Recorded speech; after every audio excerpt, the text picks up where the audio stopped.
L'heure de retrouver notre médecin Daniel Simeka, médecin généraliste. Un mot avant de parler du sujet qui nous intéresse avec vous ce matin, qui est une molécule potentiellement capable de détruire les cellules cancéreuses. Les réflexes à avoir, les réflexes conseillés par ce médecin généraliste que vous êtes en cas d'électrification ou d'électrocution sous nos yeux. Qu'est-ce qu'on doit faire ? Alors avant tout, c'est surtout l'entourage que ça concerne, comme ça vient d'être dit d'ailleurs. Donc premièrement, ne pas toucher la personne, ne pas essayer et surtout couper la source d'électricité en premier. Et une fois qu'on a coupé la source d'électricité, on s'occupe de la personne en question. Voilà. Sinon, ça fait 2 victimes au lieu d'une. Exactement. Ou alors, ce qu'on fait aussi, ce qu'on apprend dans les formations de secourisme, prendre un objet pas en métal et essayer de tirer vers soi la personne. Pourquoi pas un objet en bois, un balai par exemple, et tirer vers soi la personne pour la décoller de la source d'électricité. Et surtout, tout de suite après, vous la prenez en charge, vous appelez en même temps les secours et on espère que tout se passe bien. Parlons maintenant d'un autre fléau, le cancer, qui a peut-être découvert son propre fléau, mon cher Daniel. C'est une molécule potentiellement miracle. Alors j'ai l'impression qu'on a parlé de plein de molécules potentiellement miracles avec vous depuis les quelques années qu'on fait le Grand Matin Week-end ensemble sur Sud Radio. Qu'est-ce que cette nouvelle molécule ? Déjà, comment elle s'appelle ?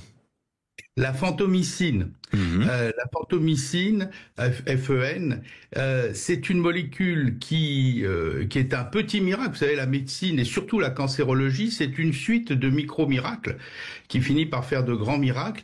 Elle s'attaque surtout à une catégorie de cancers qui jusqu'à présent, pour lesquels on était fort démunis, c'est-à-dire les cancers métastatiques, les cancers qui font des localisations secondaires. Et qui font des petits. Et le problème de ces localisations secondaires, de ces métastases, c'est que les cellules, bien souvent, perdent les caractéristiques de la tumeur primitive, y compris la sensibilité au traitement, aux chimiothérapies ou aux traitements, les thérapies ciblées, etc.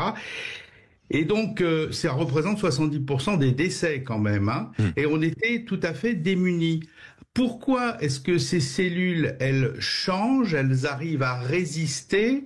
Parce qu'elles ont une caractéristique, elles ont des récepteurs particuliers à leur surface qui leur permet de capter des métaux, en particulier le fer, un peu le cuivre, mais surtout le fer, de capter des métaux, et comme si ce fer les boostait en quelque sorte pour pouvoir résister et s'adapter génétiquement au traitement conventionnel qui marche sur la tumeur primitive et qui ne marche plus sur les métastases. Eh bien, c'est cet avantage que les chercheurs ont réussi à transformer en faille, parce que qui dit fer, le fer ça rouille, hein, pour faire simple.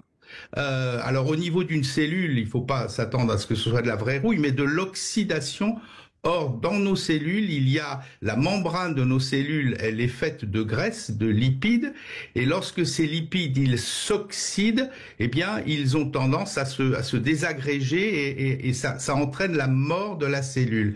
Et donc, cette molécule va permettre de s'accumuler à l'intérieur, particulièrement à l'intérieur des cellules qui fixent beaucoup le fer, et donc de pouvoir, eh bien, on l'a dit de façon un peu imagée, allumer le feu à l'intérieur des mauvaises cellules. Et c'est un grand espoir. C'est pas une nouvelle thérapie pour les nouveaux cancers.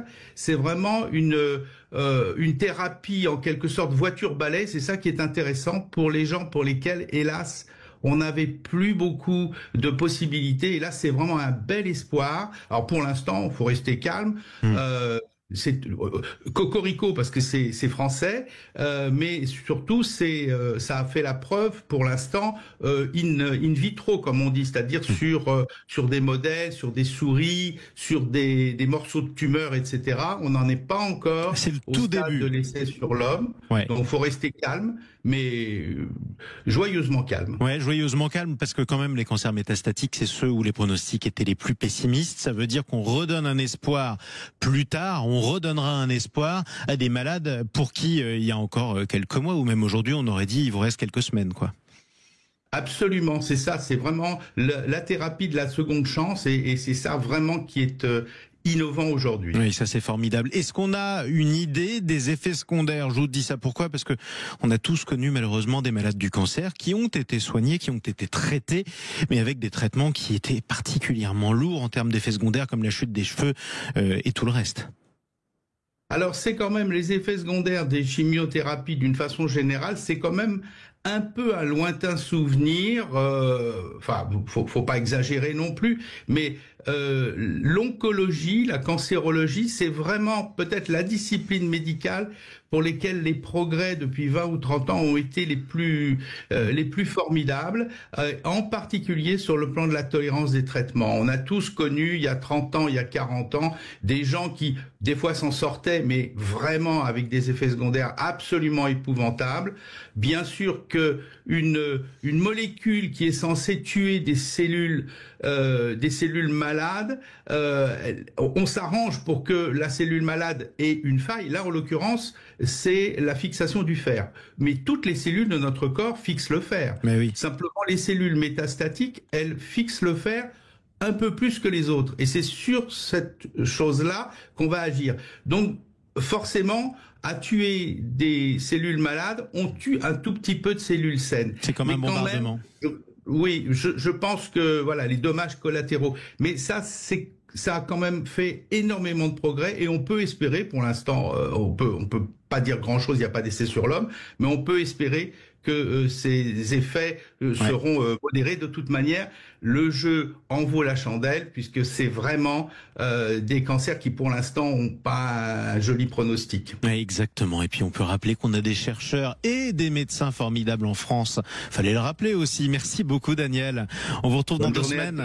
Un prochain samedi sur Sud Radio avec bonheur. Je rappelle que vous êtes médecin généraliste, évidemment.